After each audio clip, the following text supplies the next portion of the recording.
नमस्कार, मैं हूं सत्यपाल और आप देख रहे हैं CWB हिंदी न्यूज।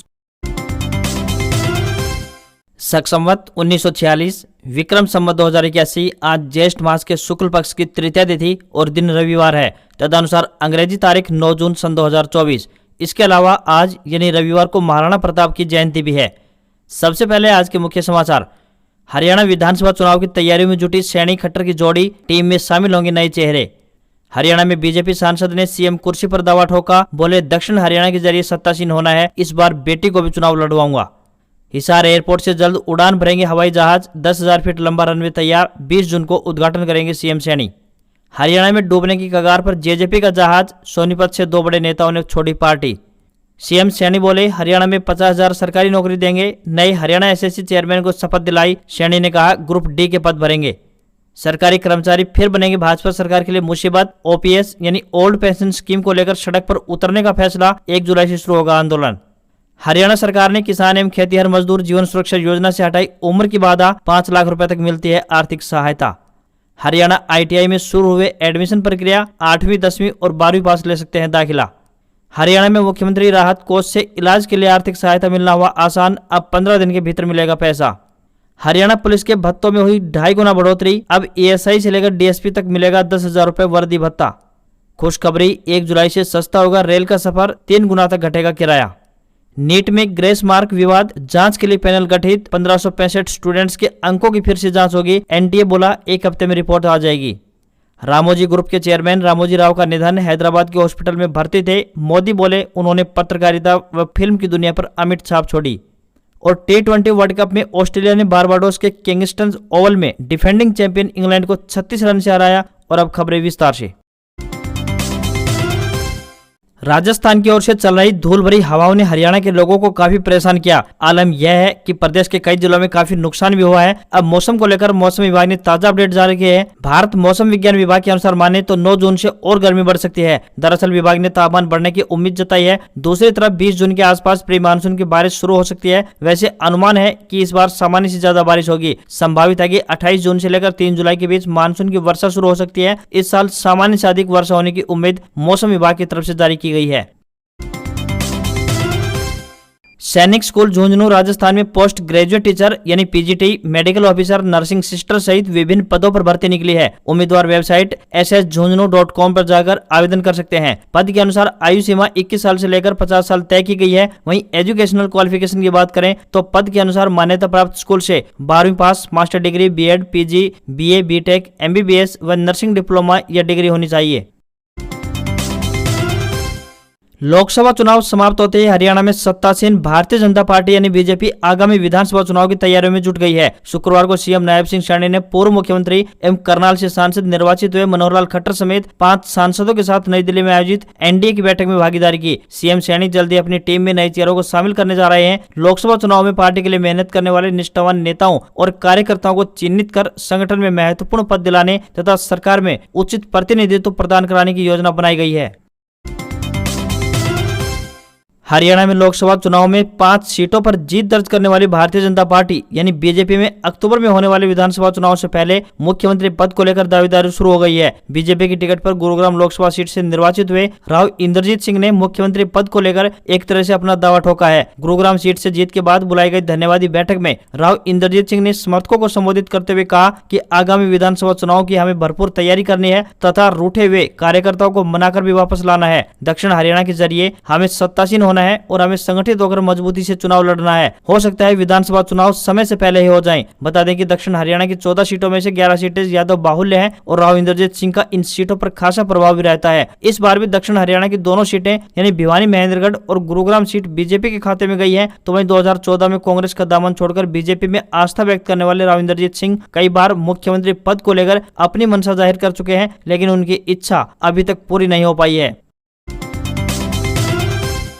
हरियाणा के हिसार जिले में निर्माणाधीन महाराजा अग्रसेन एयरपोर्ट से जुड़ी एक बड़ी अपडेट सामने आ रही है। इस एयरपोर्ट पर रनवे, केटाई, ATC, GSC area, PTT, link taxi, apron, fuel room, basic speed parameter road और बरसाती ड्रोन बनाने के काम को लगभग पूरा कर लिया गया है। सीएम नायब सिंह सैनी 20 जून को हिसार पहुंच रहे हैं और वहां एयरपोर्ट पर हिसार से जुड़ी कई परियोजनाओं का शिलान्यास व उद्घाटन करने जा रहे हैं। मुख्यमंत्री हिसार एयरपोर्ट पर 10,000 फुट के रनवे सहित एयरपोर्ट से जुड़े कई प्रोजेक्ट जो पूरे हो चुके हैं उनका उद्घाटन करेंगे। शुरुआत में हिसार से 6 रूटों यानी दिल्ली, अहमदाबाद, जयपुर, चंडीगढ़, कुल्लू और जम्मू के लिए हवाई उड़ान शुरू होगी। इसके बाद यात्रियों की मांग पर लखनऊ, वाराणसी और अंबाला जैसे रूट्स पर हवाई उड़ान शुरू हो सकती है। इसी साल मार्च महीने में भारतीय जनता पार्टी यानी बीजेपी से गठबंधन टूटने के बाद दुष्यंत चौटाला की जननायक जनता पार्टी यानी जेजेपी में मची भगदड़ थमने का नाम नहीं ले रही है। प्रदेश अध्यक्ष निशान सिंह से लेकर कई अन्य वरिष्ठ नेता लोकसभा चुनाव से ठीक पहले पार्टी का दामन छोड़कर दूसरे दलों में शामिल हो चुके हैं और अब पार्टी को 2 और कद्दावर नेताओं ने अलविदा कह दिया है। इन 2 नेताओं के पार्टी छोड़ने से सोनीपत जिले में जेजेपी पूरी तरह से खाली हो गई है। ये समझे कि पार्टी का जहाज डूबने की कगार पर पहुंच चुका है तो गलत नहीं होगा। साल 2019 में बड़ौदा विधानसभा और अब सोनीपत लोकसभा सीट से जेजेपी की टिकट पर चुनाव लड़ने वाले भूपेंद्र मलिक ने पार्टी को अलविदा कह दिया है। उन्होंने अपना त्यागपत्र जजपा सुप्रीमो अजय चौटाला को भेज दिया है। उन्होंने बताया कि लोकसभा चुनाव के दौरान भीतरघात की सूचना पार्टी के बड़े नेताओं को दी गई थी, लेकिन पार्टी की ओर से कोई कार्रवाई नहीं हुई, जिससे मैं बहुत ज्यादा आहत हूँ। वहीं बीजेपी जेजेपी गठबंधन सरकार में अनुसूचित जाति वित्त एवं विकास निगम के चेयरमैन रहे पवन खरखोदा का भी जजपा पार्टी से मोह भंग हो गया है। उन्होंने भी अपना त्यागपत्र जजपा सुप्रीमो अजय चौटाला को भेज दिया है।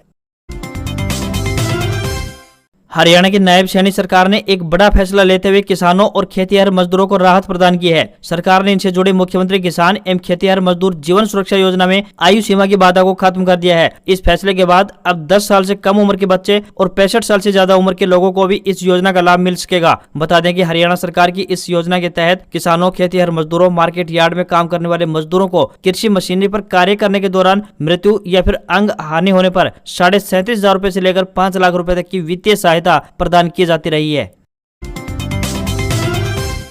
हरियाणा में 10वीं और 12वीं कक्षा की परीक्षा परिणाम जारी हो चुके हैं। ऐसे में अब विद्यार्थी आगे की पढ़ाई के लिए दाखिला लेंगे। अगर आप हरियाणा औद्योगिक प्रशिक्षण संस्थान में एडमिशन लेने के बारे में सोच रहे हैं तो आपको बता दें कि आईटीआई में एडमिशन लेने की प्रक्रिया प्रारंभ हो चुकी है। बता दें कि हरियाणा के सभी औद्योगिक प्रशिक्षण संस्थानों में 7 जून 2024 से दाखिला प्रक्रिया की शुरुआत हो चुकी है। दाखिले के लिए आवेदन की आखिरी तारीख की बात करें तो 21 जून 2024 निर्धारित की गई है। हरियाणा में कुल 195 राजकीय और 184 निजी औद्योगिक प्रशिक्षण संस्थान है। 8वीं, 10वीं और 12वीं पास विद्यार्थी विभिन्न ट्रेड्स में दाखिला ले सकते हैं। महिलाओं को मिलने वाले लाभों के बारे में बात करें तो 36 सरकारी आईटीआई सिर्फ महिलाओं के लिए हैं। इन औद्योगिक प्रशिक्षण संस्थानों में महिलाओं की ट्यूशन फीस माफ है।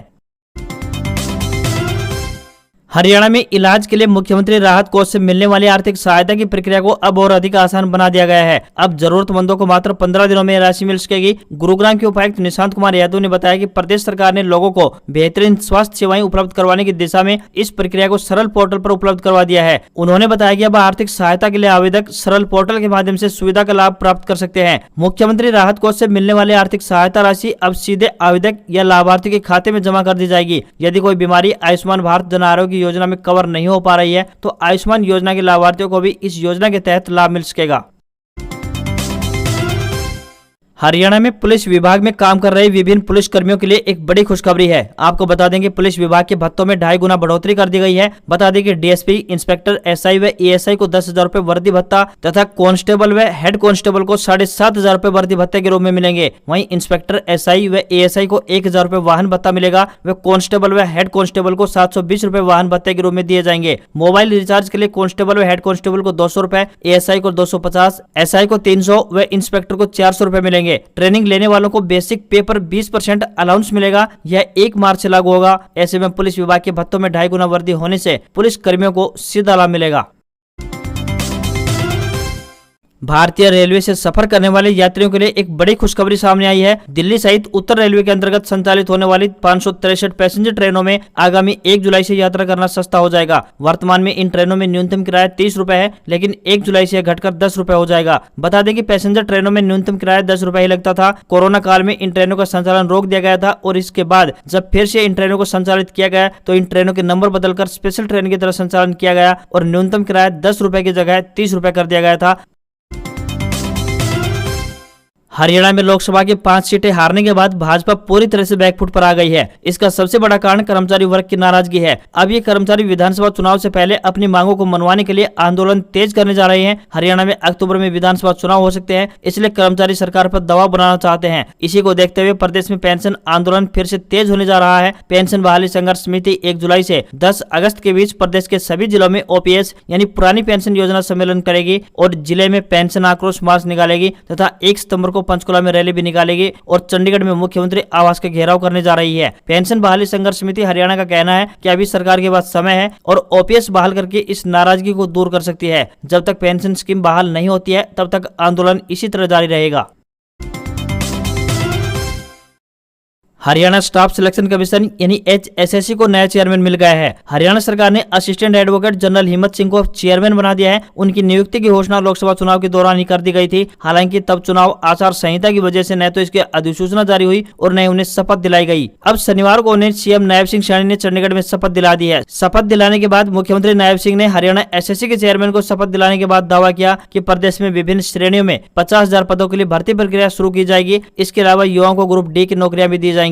मुख्यमंत्री ने कहा कि जल्द ही सरकार 50,000 नए रोजगार के अवसर भी उपलब्ध करवाने जा रही है। उन्होंने इस बात पर बल देते हुए कहा कि सरकार ने अपने कार्यकाल के दौरान बिना किसी भेदभाव के पूरी तरह से योग्यता के आधार पर नौकरियां दी हैं और यह पारदर्शी भर्ती प्रक्रिया भविष्य में भी जारी रहेगी।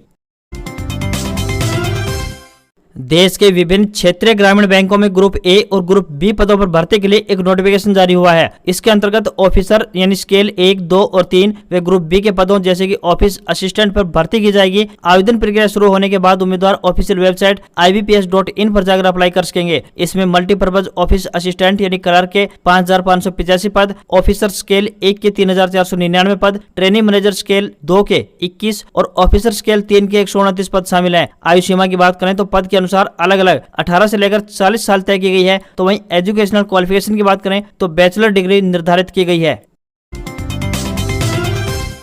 टेक कंपनी पोको 11 जून को M सीरीज में नया सस्ता 4G स्मार्टफोन ग्लोबल मार्केट में लॉन्च करने जा रही है। ब्रांड ने सोशल मीडिया प्लेटफॉर्म पर एक टीजर जारी किया है। इसमें स्पेसिफिकेशंस और कीमत की डिटेल भी बताई है। बताया जा रहा है कि यह फोन Redmi 13 4G का रीब्रांड वर्जन है। इसमें 108 megapixel pro grade dual rear camera तो वहीं 33 वाट फास्ट चार्जिंग सपोर्ट को मिलेगी। पोको M6 4G को टीजर में 3 कलर ऑप्शन यानी ब्लैक, पर्पल और व्हाइट के साथ दिखाया गया है। स्मार्टफोन के बैक पैनल पर ड्यूअल रियर कैमरा सेटअप तो वहीं LED फ्लैश भी है। टीजर के अनुसार बात तो नया 4G smartphone Poco M6 2 storage option के साथ लॉन्च किया जाएगा। इसमें 6GB RAM plus 128GB storage तो वहीं 8GB RAM plus 256GB storage option है। फोन के बेस वेरिएंट की शुरुआती कीमत की बात करें तो तकरीबन 10,758 रुपए हो सकती है। वहीं टॉप मॉडल की शुरुआती कीमत की बात करें तो 12,427 रुपए रखी जा सकती है। आज खबरों में इतना ही। देखते रहिए आपका अपना हरियाणा का सबसे बेहतरीन news channel CWB Hindi news. नमस्कार। इसी आशा के साथ आपका दिन शुभ रहे।